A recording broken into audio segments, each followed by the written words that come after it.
3 बार हम ओम बोलेंगे।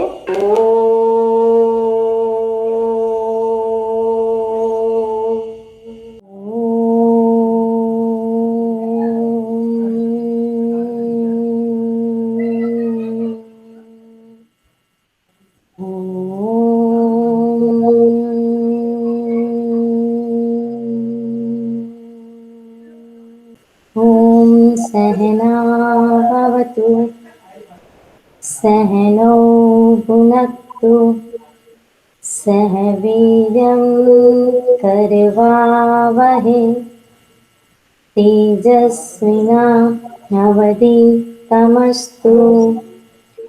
मा विद्विषावहै। ॐ शान्ति शान्ति शांति। Now rub your thumb और उसको अपने फेस पे रख के just relax for few seconds.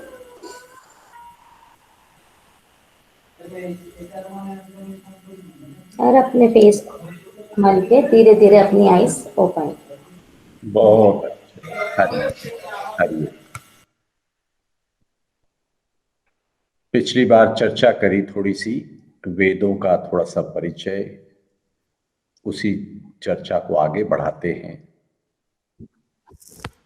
वेदों को अपौरुषेय वाणी के रूप में प्राप्त करने के लिए श्रुति यानी श्रवण करते हुए आगे ज्ञान को विस्तार करना पीढ़ी दर पीढ़ी। और यदि श्रुति सुनकर और उसको आगे बढ़ाना है तो वो बहुत बड़ी स्टोरी के रूप में नहीं हो सकता, कहानियों के बड़े विस्तार के रूप में नहीं हो सकता।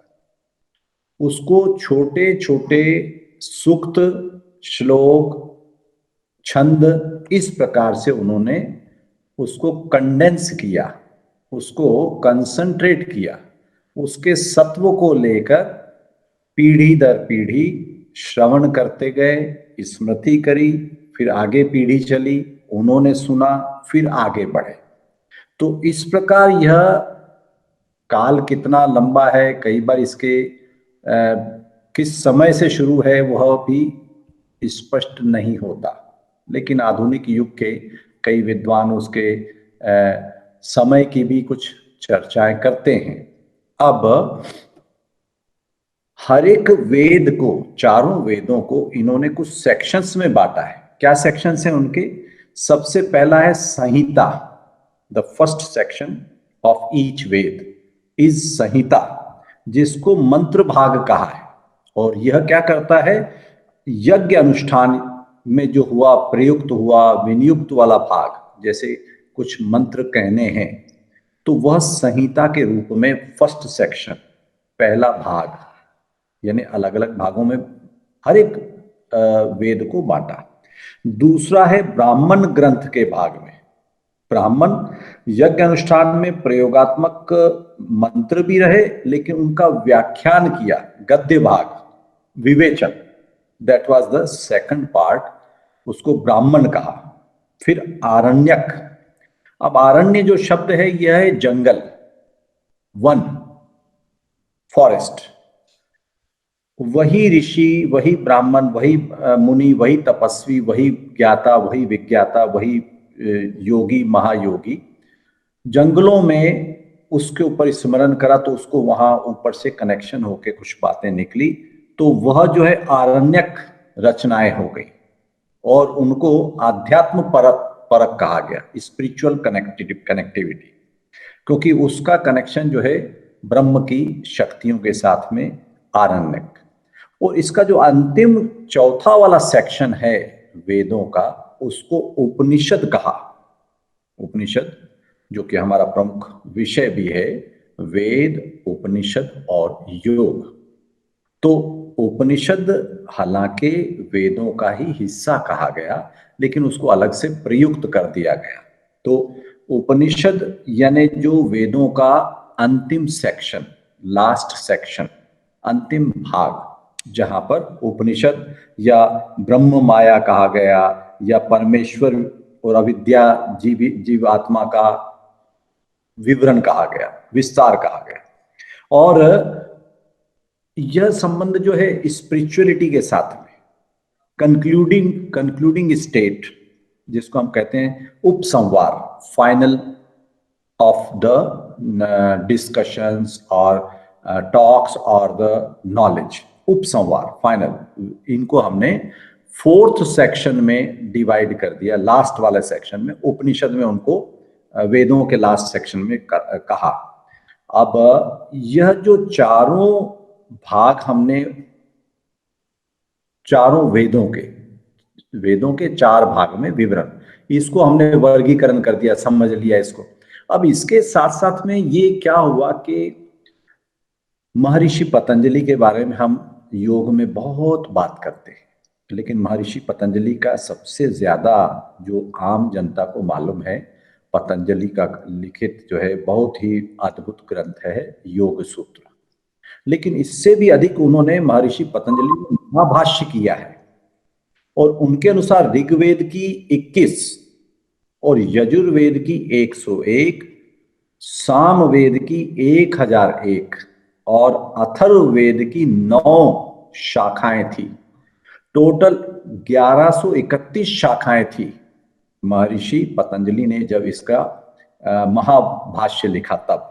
लेकिन वर्तमान में, आज की स्थिति में 1131 में से मात्र 12 शाखाएं ही मूल ग्रंथ उपलब्ध है, बाकी अप्राप्य है अभी मालूम नहीं।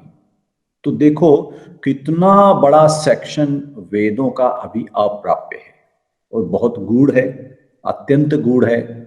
इसके लिए जिंदगियां खपा दी हमारे ऋषियों ने, मुनियों ने, तपस्वियों ने, उनकी जिंदगियां खप गई इसको सीखने में, सिखाने में, जानने में और लोगों को विस्तार से बताने के लिए। तो इसलिए जो पहला भाग संहिता, दूसरा ब्राह्मण, तीसरा आरण्यक और उपनिषद, तो ये जो चारों भाग में डिटेल व्याख्या करी गई। और इसमें यह भी कहा गया कि जो पिछली बार हमने बात कही थी वेद त्रयी, कि वेद त्रयी में क्या था कि पहले सिर्फ 3 वेद ही प्रमुख थे, ऋग्वेद, यजुर्वेद और सामवेद। अथर्ववेद अर्वाचीन है, लेटेस्ट है, उसमें उसका यहाँ तक कि श्रीमद् भागवत गीता में भी 3 वेदों का ही प्रमुख रूप से वर्णन है। तो हर एक वेद के ऋषि हैं, हर एक वेद के एक जो ऋत्विक है, यानी जो प्रीस्ट है या कहने वाले प्रमुख पुजारी हैं, तो अलग अलग सेक्शन हुए। और अब हम मुख्य रूप से आज जो चर्चा करने का विषय है वह है ऋग्वेद का। तो ऋग्वेद में ब्रीफली हम समझें, यह पहला वेद है, सबसे प्राचीन, सबसे पुरातन, the most ancient and the first Veda is the Rigveda. इसके टोटल 10 मंडल हैं, यानी मंडल यानी बिग सेक्शन समझ लो। और इसको या तो मंडल में भी किया गया या इसको सेक्शंस भी कहा गया। तो 8 सेक्शन किए, और हर एक सेक्शन में 8-8 अध्याय, तो 64 टोटल अध्याय बन गए। और 64 अध्याय बने जिसमें सूक्त के अंडर, सूक्त मीन्स सब हेडिंग, जिसको अपने आप टाइटल बोलते हैं ना, टाइटल, तो 1028 सब टाइटल सूक्त। और इसमें जो प्रमुख, इसमें जो मेन देवता है ऋग्वेद के वह अग्नि है। दूसरे देवताओं का भी विवरण है, लेकिन प्रमुख रूप से ऋग्वेद में जो मेन देवता अग्नि देवता को मुख्य रूप से समर्पित है। अधिकतर सूक्तियां, अधिकतर मेन सब टाइटल जो है अग्नि देव को समर्पित या अन्य देवों को समर्पित हैं। और इसमें लगभग 10,600 के मंत्र हैं, 10,600, कुछ 11,000 बोलते हैं, कुछ 10,500 बोलते हैं, पर लगभग 10,600 के मंत्र ऋग्वेद में है। और इस वेद की 5 शाखाएं बताएंगे। कौन सी 5 शाखाएं हैं? शाकल्प, वात्स्कल, अश्वलायन, शंखायन और मंडूकायन, ये 5 शाखाएं हैं इस वेद की। और फिर इसमें कई ऋषियों के द्वारा विभिन्न विभिन्न छंद भी, 400 स्तुतियां या ऋचाएं हैं। और ये स्तुतियां यानी जिसको अपन प्रेयर्स भी बोलते हैं, ये प्रेयर किनको समर्पित हैं? अग्नि देव को, वायु देव को, वरुण देव को, इंद्र देव को, विश्व देव को, मरुत देव को, प्रजापति को, सूर्य को, पूषा को, रुद्र को, सविता को, इन सब देवताओं को यह सारे जो छंद हैं या स्तुतियां हैं या ऋचाएं हैं, ये इनको समर्पित है। पर ये इसकी मजे की बात ये है कि कोई एक ही ऋषि या एक राइटर नहीं है। There is not a just single one writer of this Rigveda.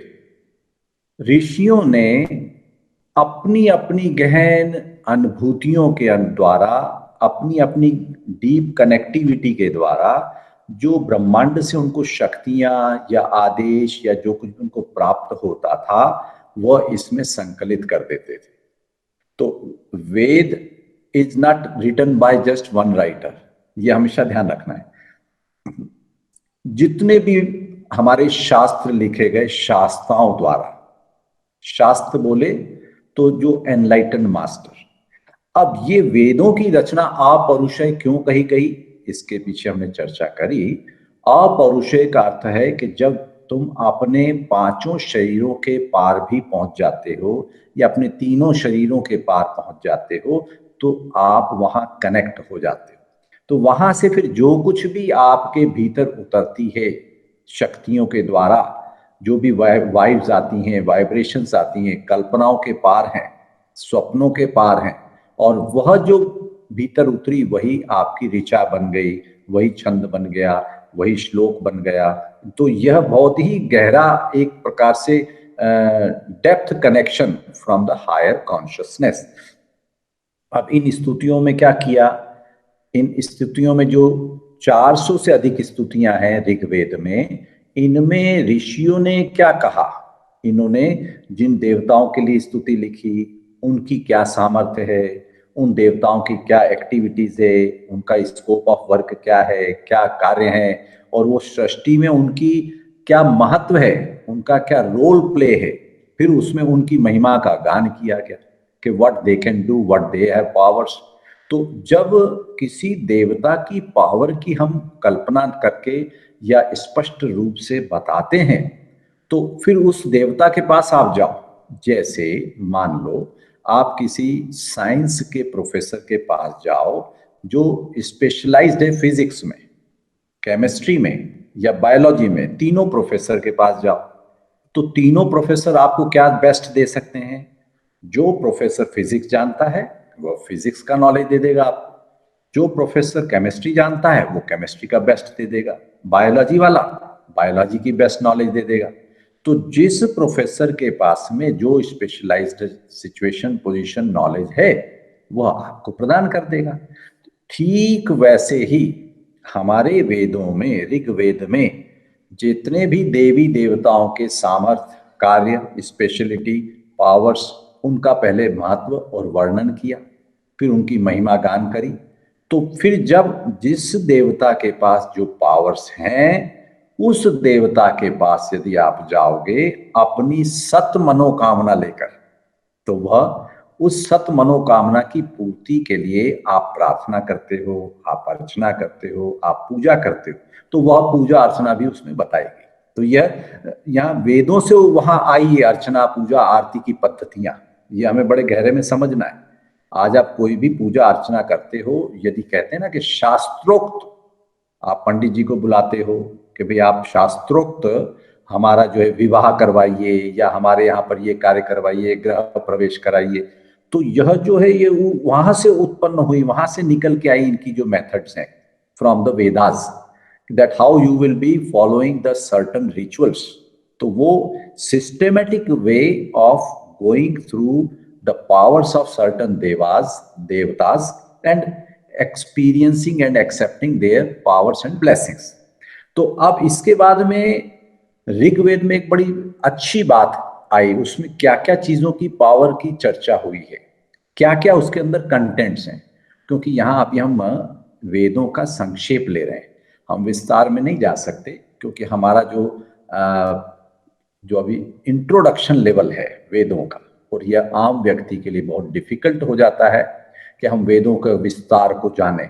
तो संक्षिप्त में, जैसे ऋग्वेद में किस किस के बारे में चर्चा है, क्या क्या चीजें उसके अंदर कंटेंट्स हैं, जैसे ऋग्वेद में हमारे पास में यहाँ पीछे 2 सेक्शन में रखे हुए हैं, तो ये पीछे आप देख सकते हैं ऋग्वेद के 2 सेक्शन।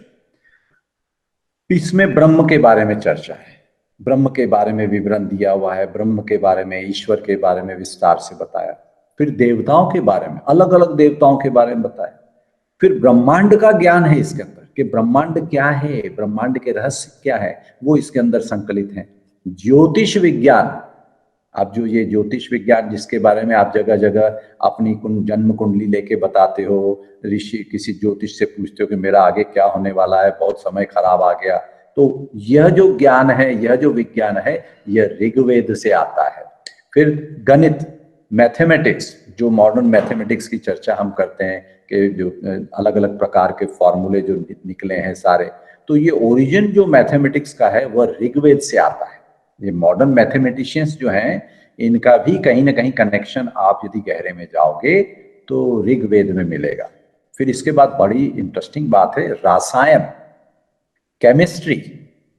यह आश्चर्य हुआ दुनिया को जब अशोक लाट सैकड़ों साल से दिल्ली में कुतुब मीनार के पास में अशोक लाट, जंग ही नहीं लगती उसके ऊपर किसी भी प्रकार की, नहीं तो लोहे को अपने घर के बाहर आप रख दो, एक बारिश के बाद में उसके ऊपर जंग लग जाएगी, अपन साधारण लोहे को रखो। तो जब विदेशों में इसके ऊपर चर्चा हुई, मेटलर्जी के ऊपर, तो वो आश्चर्य में पड़ गए कि ये क्या चीज है इन लोगों के पास में, भारत के पास। तो हमारी केमिस्ट्री को हमने जो स्कूल और कॉलेज में पढ़ा था, हमने मॉडर्न केमिस्ट्री को पढ़ा, जो चार्ट बनाया, सारा मेटलर्जिकल मेथड्स हमने स्कूल कॉलेज में पढ़ी, ये सारी वेस्टर्नाइज एजुकेशन सिस्टम हमारे देश में ओरिजिन है ऋग्वेद से। हमें कभी पढ़ा ही नहीं गया हमारे स्कूल कॉलेज में, जबकि होना ये था भारत के अंदर कम से कम भारतीय संस्कृति, भारतीय ज्ञान विज्ञान को फाउंडेशन और महत्व बताते हुए हमारे विद्यार्थियों को, बच्चों को यदि ये चीज पढ़ाई जाती तो आज हम अपने आप को भारत को पिछड़ा नहीं बोलते, हम अपने आप को आज सबसे डाउन मानते हैं। और यदि कोई अंग्रेजी में थोड़ी सी 4 लाइन बोल देता है तो उसको समझते हैं बहुत बड़ा आदमी हो गया हो। तो ये हमारे को अंग्रेजों ने आके सिर्फ देश को ही गुलाम नहीं बनाया, हमारी संस्कृति को, हमारे उद्योगों को, हमारे एजुकेशन को, हमारे सिस्टम को, हमारी मानवता को, हमारी संस्कृति को, सबको उन्होंने गुलाम बना दिया। और हमारी यह जो रिचनेस ऑफ हमारे वेदों की थी उसको उन्होंने पटक दिया एक तरफ। अब देखो रसायन की चर्चा, रसायन के सीक्रेट ऋग्वेद में से आते हैं। औषधियां, अब ये औषधियां अभी जैसे विश्व भर में चर्चा है आयुर्वेद की, आयुष विभाग ने आयुष काढ़ा, आज अभी एक तुलना चल रही थी, कहीं हम पढ़ रहे थे कि जितने भी कोविड-19 के केसेस दुनिया में भी आए, भारत में भी आए, और पॉजिटिव केसेस के सामने मृत्यु दर भारत में वन ऑफ द लोएस्ट है। तो इसके मूल में कहीं चर्चा हो रही थी, ये अभी और विस्तार स्टडी का विषय है कि क्या आयुर्वेद का काढ़ा हमारे को इसके विपरीत में इम्यून पावर बढ़ाता है क्या? आयुष काढ़ा ये बहुत पावरफुल है। ये औषधि कहां से आई? यह हमारे आयुर्वेद की दृष्टि से हमारे को मिली। अब ये औषधि आज विश्व मानने के लिए तैयार है, लेकिन हम अपने आप को मानने के लिए तैयार। एक सच्ची घटना है, इंदौर की ही, एक परिचित के परिचित, वो एक अस्पताल में भर्ती हो गए। तो 12 दिन अस्पताल में रहे, बड़े रईस, बड़ा ऊंचे, उन्होंने कमरा वगैरह लिया, वीआईपी ट्रीटमेंट हुई। 9 लाख का बिल आया उनका। 9 लाख में उनको क्या दिया गया? प्रमुख रूप से काढ़ा दिया गया, दिन में 3 बार, बाद में ठीक होकर आ गए। तो 9 लाख रुपए में आयुर्वेद का काढ़ा पी के आए मेरी दृष्टि में। बाकी भी देखा होगा, ऐसा हमें पता नहीं है, पर एक जो हमारे ऋग्वेद में किसी चीज की यदि चर्चा है वह आयुर्वेद, जो ऋग्वेद से उत्पन्न हुआ। फिर नेचर की, प्रकृति की, किस प्रकार से प्रकृति अपने कार्य करती है। अलग अलग मौसम भी हैं, उसमें कई प्रकार के आगे चर्चाएं होती हैं नेचर की, यह भी ऋग्वेद में चर्चा है। फिर खगोल की, ज्योग्राफी, पूरे दुनिया के अंदर पूरा जो ब्रह्मांड का सारा रचना है, भूगोल की खगोल की, दोनों भूगोल और खगोल, ये देखो कितनी दो शब्द बड़े प्यारे हैं। भूगोल, भू यानी पृथ्वी, गोल, पूरी पृथ्वी के बारे में जिसके बाद चर्चा है। अभी तो ये नक्शे अब बना रहे हैं, हमारे ऋग्वेद में भी उनकी चर्चाएं चलती है। खगोल यानी ब्रह्मांड, जो यूनिवर्स, जिसके बारे में आजकल ये स्पेस, नासा का बड़ा नाम आता है। नासा जो जो अभी खोज करके ला रही है, ये कई खोज इनमें ऐसी हैं जो ऋग्वेद से चली हैं और उसमें उनके वर्णन है। तो खगोल और भूगोल, इनकी चर्चा भी ऋग्वेद में है। फिर धार्मिक नियम, जैसे सुबह उठकर स्नान आदि करके हमें संध्या करना, यह धार्मिक नियम है। देखो, धार्मिक नियम धर्म के अनुसार चलने की प्रक्रिया को कहते हैं। आपने यदि सुबह उठ के प्रार्थना कर ली तो दिन आपका अच्छा हो, ऐसी प्रार्थना है। दिन संतुलित हो, ऊपर वाले से कनेक्शन आपका बना रहे, यह प्रार्थना है। ऋग्वेद में इसकी चर्चा है धार्मिक नियम की। तो वह बुरा है क्या? हर एक धर्म में, दुनिया के जितने भी धर्म हैं, सब में कोई ना कोई नियम है। तो उन नियम के, आज के युग के लोग जो हैं, जो थोड़ी बहुत अंग्रेजी पढ़ लेते हैं, थोड़े से वेस्टर्नाइज हो जाते हैं, थोड़े से वो कम्युनिज्म की स्टाइल में चल पड़ते हैं, या वो अपने आप को ज्यादा एडवांस मानते हैं, तो हमारे धार्मिक नियमों का उपहास उड़ाते हैं। लेकिन हर एक छोटे छोटे धार्मिक नियम के पीछे कोई न कोई वैज्ञानिक तथ्य आज वो निकल निकल कर बाहर आ रहे हैं। तो बड़ी खुशी की बात है कि अनेक धार्मिक नियम जो है ऋग्वेद से शुरू हुए।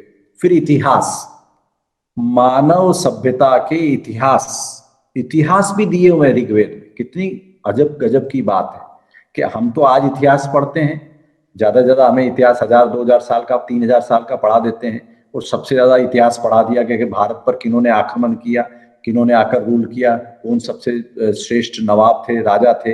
अकबर द ग्रेट लिख दिया। क्यों अकबर द ग्रेट? तो शिवाजी ग्रेट नहीं थे क्या? महाराणा प्रताप ग्रेट नहीं थे क्या? है, हमारे यहाँ पे दक्षिण भारत के एक से एक जबरदस्त हुए हैं। अशोका द ग्रेट नहीं थे क्या? उनके जो और टॉप पे चंद्रगुप्त मौर्य ग्रेट नहीं थे क्या? तो हमें जो मुख्य रूप से पढ़ाया गया, हमारे इतिहास तो अभी का 1000-2000 साल, 3000-4000 साल का, पर हजारों साल पहले का भी इतिहास, ये अभी ऋग्वेद में इसका वर्णन आता है। फिर रीति रिवाज, अब रीति रिवाज को बड़ा गहरे से समझना होगा कि हमारे यहाँ पे शुरू से ही निषेध है कि बहन भाई का विवाह नहीं होना चाहिए। पिता पुत्र और इनके बीच में कैसा होना चाहिए, पिता पुत्री के संबंध कैसे होना चाहिए, इन सभी विषयों को शुरू से बता दिया। कजिन के बीच में भी, रियल ब्रदर्स के बच्चों के भी आपस में विवाह हमारे यहाँ निषेध है। हमारे यहाँ कई बार तो वो सेम गोत्र के बारे में भी थोड़ा लोग रिजर्व रहते हैं, बिल्कुल जाने में एकदम तुरंत नहीं जाते। उसके पीछे रीजन रहा कि वो आप अब ये बताते हैं कि डीएनए में डिफेक्ट आ जाएगा यदि तुम ऐसा करोगे। तो ये सब जो है रीति रिवाज सारे जो चले आ रहे हैं, प्रकृति जो चली आ रही है, यह ऋग्वेद में इन विषयों के ऊपर ज्ञान जो है ऋग्वेद में भरा पड़ा है। और ये कितनी खुशी की बात है कि आज हम जिस चीज के ऊपर चर्चा करके जिन पद चिन्हों पर चल रहे हैं, हजारों साल पहले ऋग्वेद में उनकी चर्चा हो गई। और फिर इसके बाद में भौगोलिक स्थिति और देवताओं के आह्वान। अब एक ये बड़ी अच्छी बात आपने यदि कहीं देखा होगा कि जब विवाह होता है, विवाह आप लोगों ने सबने अटेंड किया होगा, तो दूल्हा और दुल्हन उनके भी कई बार पांव पड़ते हैं। क्यों? क्योंकि उनको देवताओं की श्रेणी में ले आए, देवी और देवता शक्ति के रूप में। गणेश जी का आह्वान करते हैं, गणपति महाराज आ गए। अब गणपति महाराज को स्थापित किया गया। जिन देवताओं का तुमने आह्वान किया, तो वो कैसे किया, उसको आज की आधुनिक टेक्नोलॉजी में यदि हम समझें कि मैंने यदि आपको कॉल करना है तो मैंने आपका नंबर डायल किया और आप कनेक्ट हो गए, तो ठीक वैसे ही देवताओं को आह्वान करने के कनेक्टिंग पॉइंट या कनेक्टिंग सीक्रेट्स जो हैं वो ऋग्वेद में या हमारे मंत्रों में हैं। तो वो देवताओं को आह्वान करना, इसको जिन लोगों को ये पूरी समझ नहीं थी, उन्होंने हमारी इस टेक्नोलॉजी का मजाक उड़ाया क्योंकि दिखती नहीं थी। इसलिए ऋग्वेद में इसकी भी चर्चा बड़े गहरे में है कि कैसे तुम देवताओं को इनवाइट कर सकते हो, कैसे तुम देवताओं को अपने भीतर कनेक्ट कर सकते हो। तो देवताओं की प्रार्थना बता दी, स्तुतियां बता दी, और हर एक देवता की देवलोक में क्या पोजीशन है, क्या स्टेटस है, क्या पावर है, क्या शक्ति है। जैसे आज अभी हमारे भारत की राजनीति की स्थिति भी यदि ले लें तो प्रधानमंत्री है, राष्ट्रपति है, फिर वित्त मंत्री है, फिर रक्षा मंत्री है, गृह मंत्री है, शिक्षा मंत्री है। हर एक मंत्री के अलग अलग डिपार्टमेंट।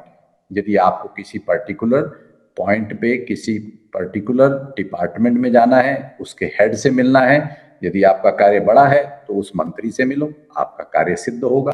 यह same kind of similar kind of situation जो है देवताओं के साथ में, देवताओं को फिर प्रार्थना करी गई।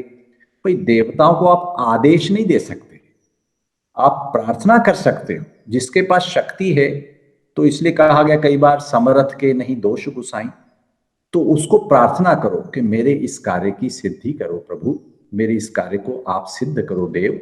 देवताएं हैं, देवी हैं, उनकी सिद्धि के लिए हम प्रार्थना करते हैं।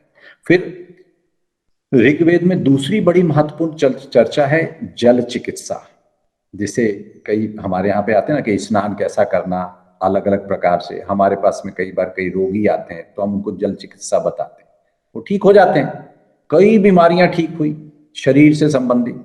वायु चिकित्सा, अभी वात सार एक शब्द आता है इसमें कि हम किस प्रकार की वायु का सेवन करें और कैसे हो जाएंगे। फिर सौर चिकित्सा है ना, सन बाथ, जिसको आजकल अंग्रेज लोगों ने सन बाथ शब्द दिया है, ये सौर चिकित्सा का एक पार्ट है।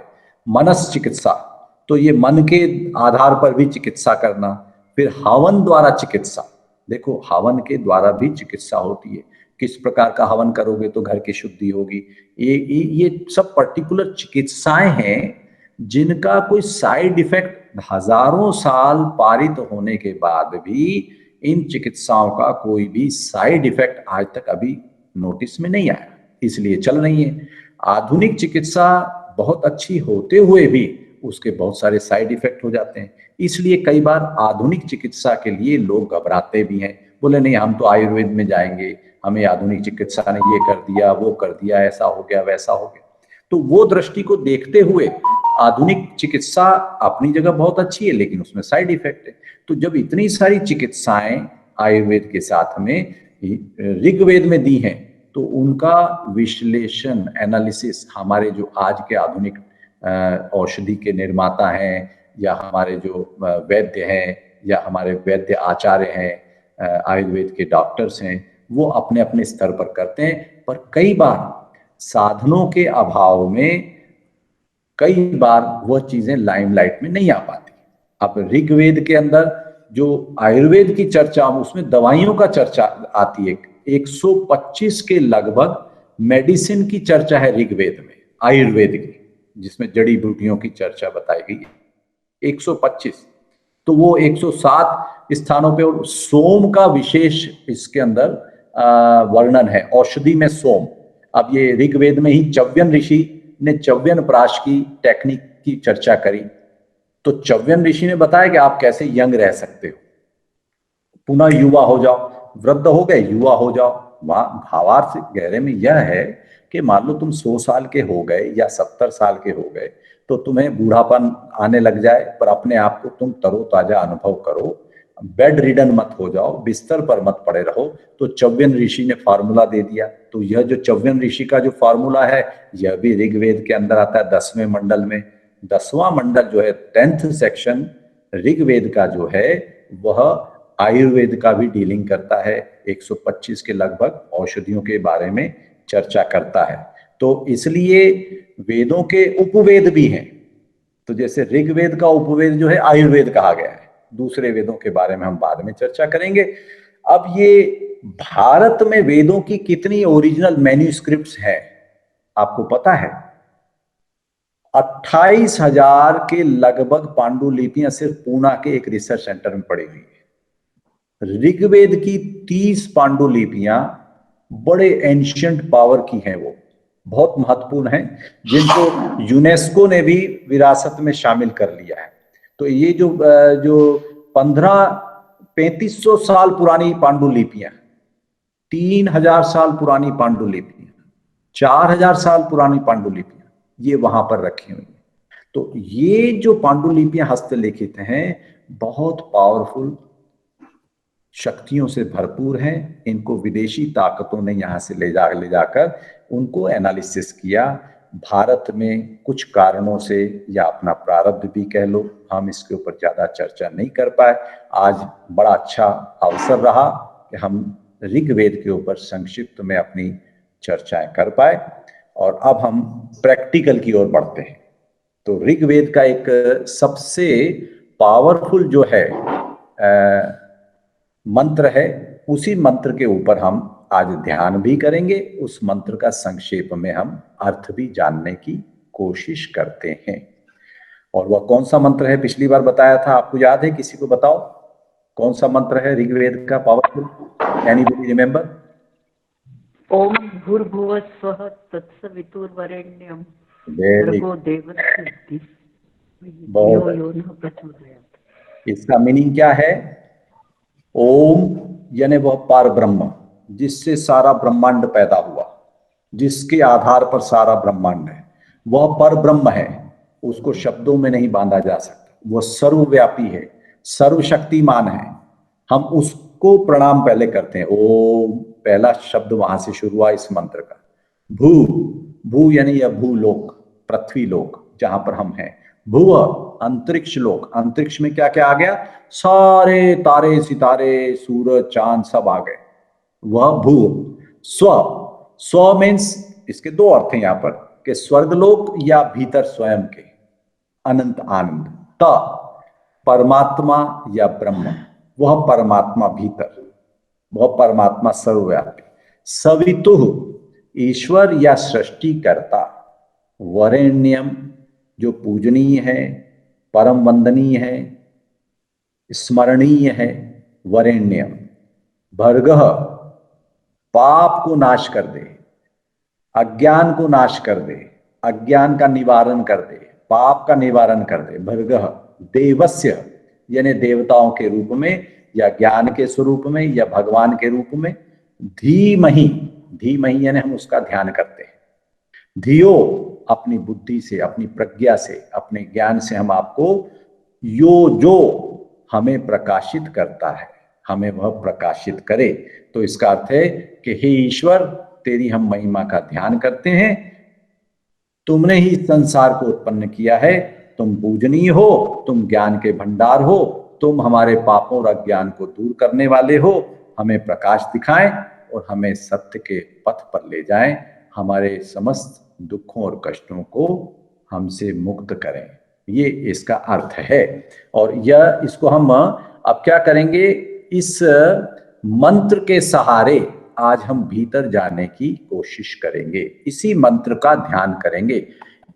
इसमें थोड़ा कठिनाई क्या आएगी, पूरे मंत्र के समय आपने श्वास रोक लेना। जिनके ब्लड प्रेशर की प्रॉब्लम हो, उनको ऐसा लगे कि नहीं रोक सकते, तो उनको छूट है।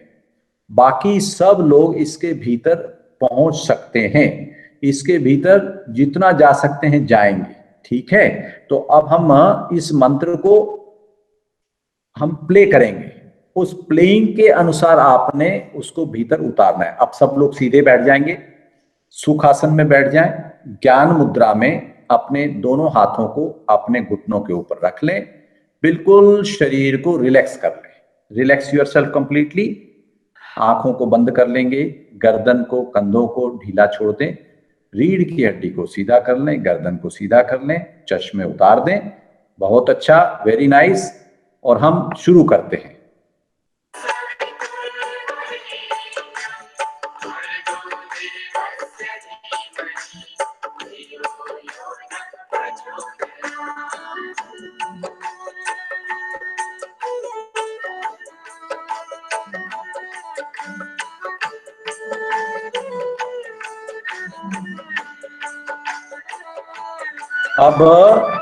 अब जैसे ही शुरू होगा, वैसे ही आपने पूरे मंत्र के साथ साथ में चलना है। मंत्र जहां समाप्त हो तभी श्वास लेनी, मंत्र के चलते समय श्वास नहीं लेनी। जब म्यूजिक चल रहा है तो बिल्कुल सहज हो जाओ, कुछ करना नहीं, उसमें लीन होते जाना, कनेक्टिंग होते जाना।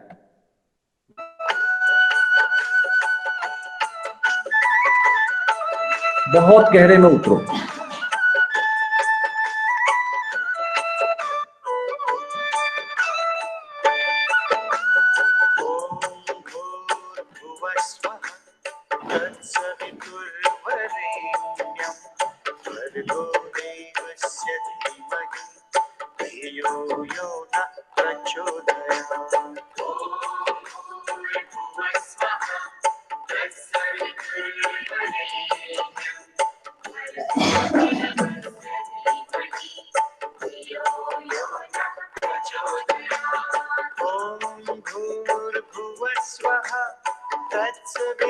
और गहरे में उतरते जाओ।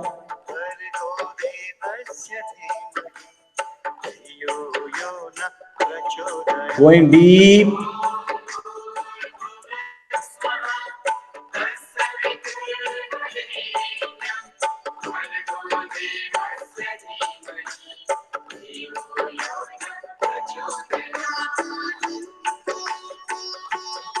जितना तुम गहरे में जा सकते हो जाते जाओ। मंत्र को धारण रखो, मंत्र का जाप चलने दो। सहज श्वास प्रवाहित होती रहे। मंत्र जब चले तो श्वास ठहर जाए, मंत्र अपने आप भीतर से उभरने लग जाए। बहुत गहरे में ध्यान में उतरते जाओ, डीप उतर जाओ। रोम रोम से आवाज आने दो।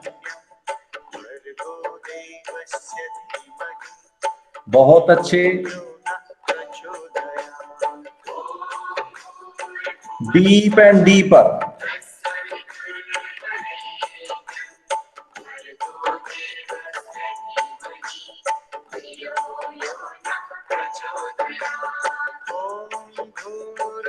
अपने आप शक्तियों के साथ तुम एक हो जाओगे। इस मंत्र पर ध्यान चलने दो। रुक जाए श्वास, चल पड़े श्वास मंत्र के साथ में। Deep connection, deeper connection, divine connection, powerful connection, very powerful connection. It is happening. You are not doing. होने लग जाएगा। मंत्र तुम्हें ऊपर ले जाएगा, कनेक्ट कर देगा। सर्वशक्ति वाला मंत्र अभी चल रहा है, चलने दो, उस मंत्र को चलने दो।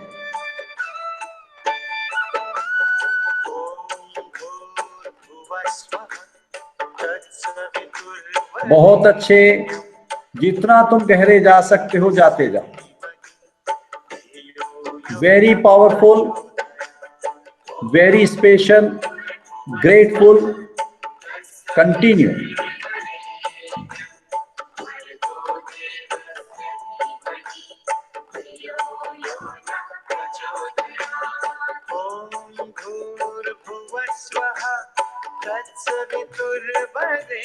होने दो, अलाउ इट। और गहरे में जाओ, अपने आप होने लग जाएगा। तुम कुछ करोगे नहीं, अपने आप होने लग जाएगा।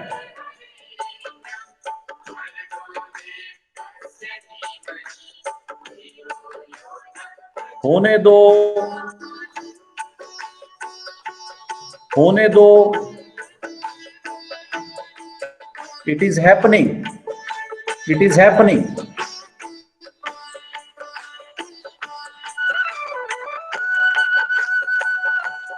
Powers of Gayatri is coming in you. शक्तियों को भीतर आने दो, अपने कनेक्शन को ओपन कर दो, and you will feel the connection. Very nice.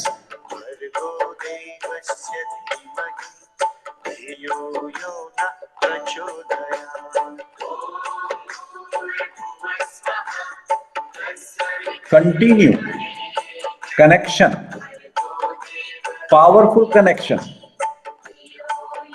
Meditate with the mantra, meditate in the mantra, meditate for the mantra, meditate by the mantra. Immerse yourself in the mantra. मंत्र में डूब गए, मंत्र तुम्हें तार ले जाएगा, पार ले जाएगा, मंत्र तुम्हें मुक्त कर देगा। होने दो, होने दो, होने दो, बहने दो, बहने दो। बहुत सुंदर बह रहे हो, बहुत अच्छा कर रहे हो।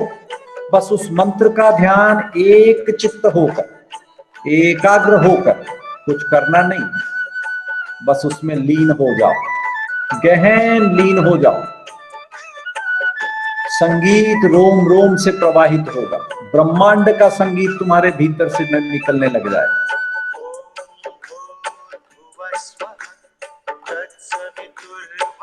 बहुत अच्छे।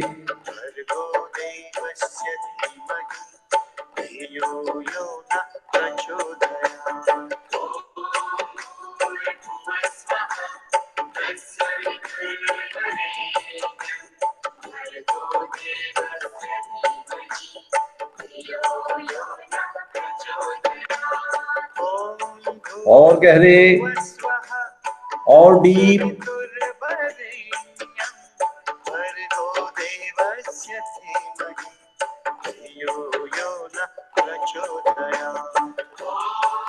होने दो, प्रवाहित होने दो, बहने दो। बहुत गहरे में जा रहे हो।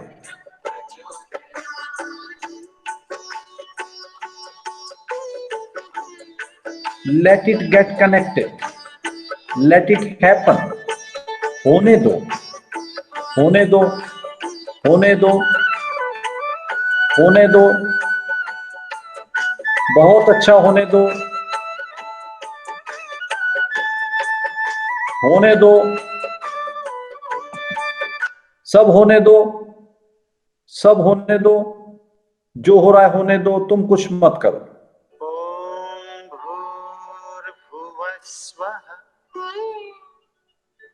सब होने दो।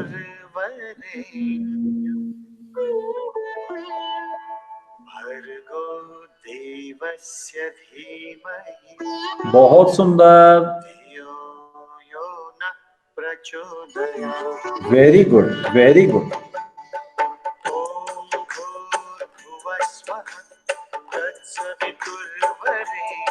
Very nice. Getting connected, meditating with the universal powers. ब्रह्मांड की शक्तियों के साथ एक होने दो। हटो नहीं, हिलो नहीं, मौज में रहो, क्योंकि शक्तियां तुम्हारे चारों ओर कृपा कर रही।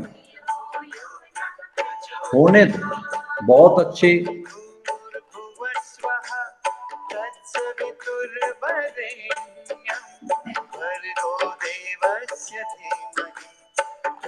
Very good. Let it happen. स्वतः हो रहा है, जो कुछ भी हो रहा है अपने आप।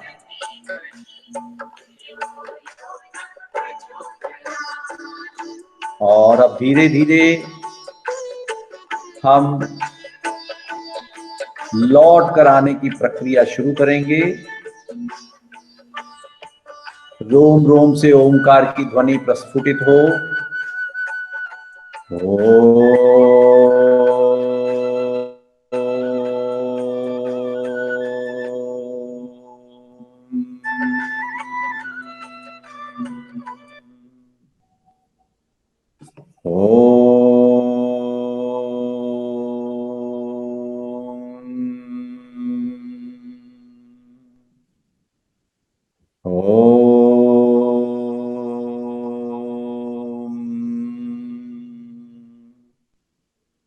शांति, शांति, शांति।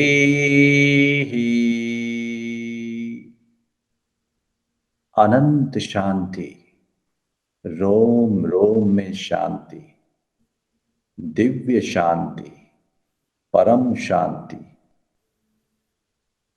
आनंदमय शांति, अपने आप स्व उत्पन्न शांति।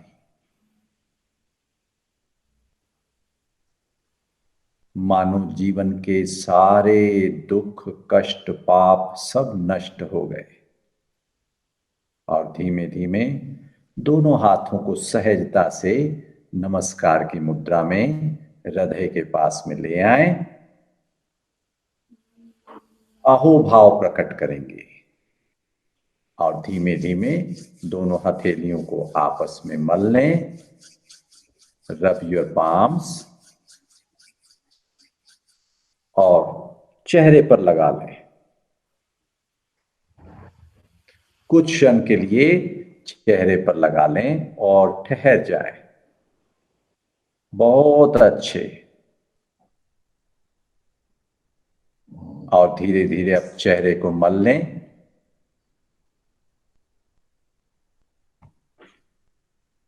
और धीरे धीरे लौट आए, आंखें खोलें।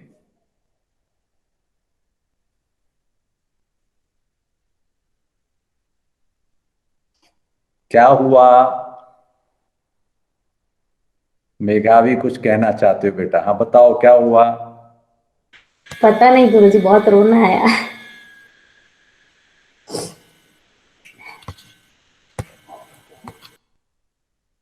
कोई बात नहीं, कोई बात नहीं। भाग्यशाली हो कि जीवन के कोई व्यर्थ के बोझ लेके हम जो चलते थे वह निकल गए। दो प्रकार का रोना ध्यान में होता है।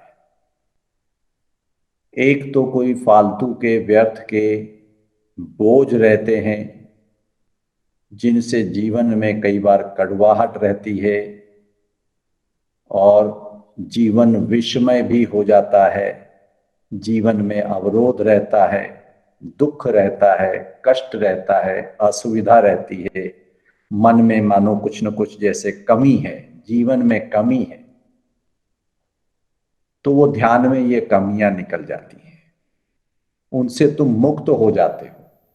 वो जहर जो है बाहर चला गया, तुम्हें अमृत मिल गया। ध्यान में जब अमृत मिलता है तो जहर को बाहर जाना होता है। एक तो ये होता है। दूसरा यह होता है कि जब हम परमेश्वर से मुलाकात हो रही है, परमात्मा से, जब तुम्हारी परमात्मा से मुलाकात हो रही है, मिलन हो रहा है, उस समय तुम्हारे और परमात्मा के बीच में कोई मिडिल मैन की आवश्यकता नहीं है। You do not need any middle man, any broker, any facilitator, क्योंकि वहां तो सीधा डायरेक्ट कनेक्शन। और जैसे ही वो डायरेक्ट कनेक्शन होता है तो वह आनंद के रूप में भी अश्रुधारा बहती है। ये दोनों संभावनाएं होती हैं ध्यान में। इसलिए ध्यान को सर्वोत्तम औषधि कहा है। Meditation is the best medication. और वो भाग्यशाली हैं जिनके अश्रु की धारा बह चली, क्योंकि यह अश्रु की धारा जो बहती है इसको अनमोल धारा कहा है और यह पवित्रम धाराओं में से एक है। इसका कोई मोल नहीं है। सांसारिक रोना धोना तो वो बिल्कुल ही समझो कि लोएस्ट लेवल है। ये रोना धोना हाईएस्ट लेवल का है। ये दिव्य है और वह समझो कि हमारे जीवन के कई पाप हैं जिनके कारण रोना हो रहा है, भोग रहे हैं। तो इन दोनों में बहुत अंतर है। तो बहुत भाग्यशाली हो मेघावी, सबको पार्टी देना तुम। हाँ, वेरी गुड बेटा, ऑल ब्लेसिंग्स। बहुत अच्छा बेटा। और कोई बोलना चाहेगा, बताना, पूछना चाहेगा? Yes Arjun, you want to say anything? Hariom Guruji. Hariom. Yes, it was so deep, बहुत गहरा था वो, जब वो मंत्र चल रहा था और वो शक्ति का वाहन हो गया। वेरी गुड, वेरी गुड, बहुत अच्छा, खूब बधाई हो। Hearty congratulations to you.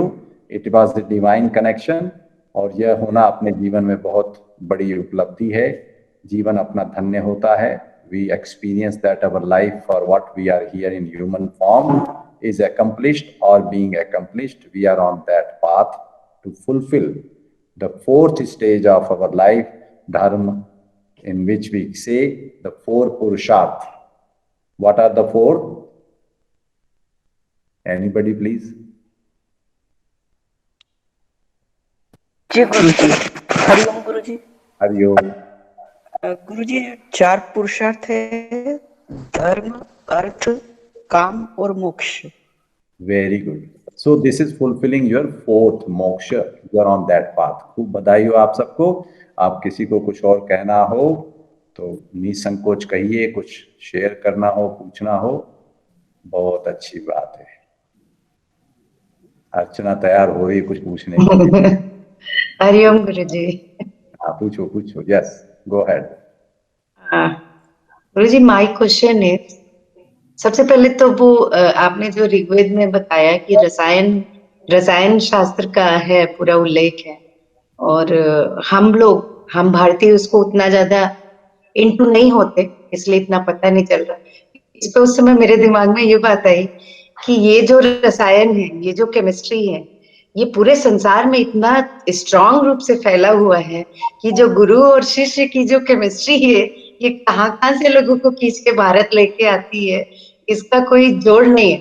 मुझे नहीं लगता इतना ज्यादा कोई और देश खींचता होगा किसी भी जगह को, क्योंकि इवन ये black people they always ask me कि गुरु परंपरा, उनका एक्सेंट भी बहुत डिफरेंट होता है, तो वो मुझे बहुत गूज़बम्प देता है कि सच में we are so blessed that हम उस धरती पे जन्म लिए जहाँ पे ये परंपरा चल रही है इतनी सुंदर, जो कहाँ से किस किस कोने से लोगों को खींच के लेके आती है. तो ये केमिस्ट्री तो कहा नहीं जा सकता कि ये कितनी सुंदर केमिस्ट्री है. ये सच में अच्छी बात है. इसको थोड़ा सा यूं और समझें. जिन लोगों को समझ में नहीं आता गुरु शिष्य का रिलेशन, बोले गुरु की क्या जरूरत है, क्योंकि हर प्रकार के प्राणी हैं संसार में, तो गुरु की क्या आवश्यकता है. तो ऐसे ही एक सिंपल उदाहरण के रूप में बोले सभी ग्रंथ हैं, यही हमारे गुरु हैं, हमें फिजिकल गुरु की आवश्यकता नहीं. क्यों? प्रॉब्लम क्या है कि आज फिजिकल गुरु के रूप में बहुत ज्यादा ठगी, बहुत ज्यादा अनफॉर्चुनेट जिसको हम कहें, ये दुर्भाग्यपूर्ण है, विडंबना है कि इसमें चीटिंग भी बहुत हो रही है, क्योंकि ये ग्रे एरिया होता है. लेकिन बिना गुरु के कल्याण भी नहीं है, ये हमें भी पता है, आपको भी पता है. जैसे कि एक छोटी मोटी बीमारी हो जाए तो आप अपने आप को ठीक कर लेते हो. जुकाम लग गया, कुछ लग गया तो आपने कुछ एक चीज खा ली तो ठीक हो गया. लेकिन कोई एक घातक बीमारी है तो उसके लिए ये तो जरूरी नहीं कि सारी जो किताबें पड़ी हुई हैं या पूरा मेडिकल स्टोर खुला पड़ा है तो जाके कोई भी दवाई उठा लेंगे. We can't go and pick up any medicine. कौन सी मेडिसिन तुम्हारे बीमारी, पहले तो बीमारी को समझना, वो कौन बताएगा. बीमारी को समझ में आ गया कितनी इंटेंसिटी की बीमारी है, फिर कौन सी दवाई कितने डोज लेना, कितना मिक्स करना और कितना समय लेना, ये कौन बताएगा. डॉक्टर ही बताएगा ना. मर्ज का इलाज नहीं होगा, जो बीमारी है उसका इलाज नहीं होगा यदि डॉक्टर हमें सही न बताए. तो ठीक वैसे ही जीवन के अंदर भी जब भी हमारे को कहीं भी कोई अड़चन आई, कहीं भी कोई बाधा आई, कहीं भी कोई कष्ट आया, कहीं भी कोई अवरोध आया, तो हमें ठीक है ग्रंथों का कह दिया कि वो पाठ कर लो, लेकिन वो कितना पाठ करे, कौन सा पाठ करे, क्या कैसे आगे बढ़े, उसमें से उसको क्या खोजबीन करके निकालना है, किस विधि से करे, कितना करे, यह सब कुछ बताने वाला कोई एक मार्गदर्शक मिल गया तो काम बन गया, अन्यथा भटकाव है.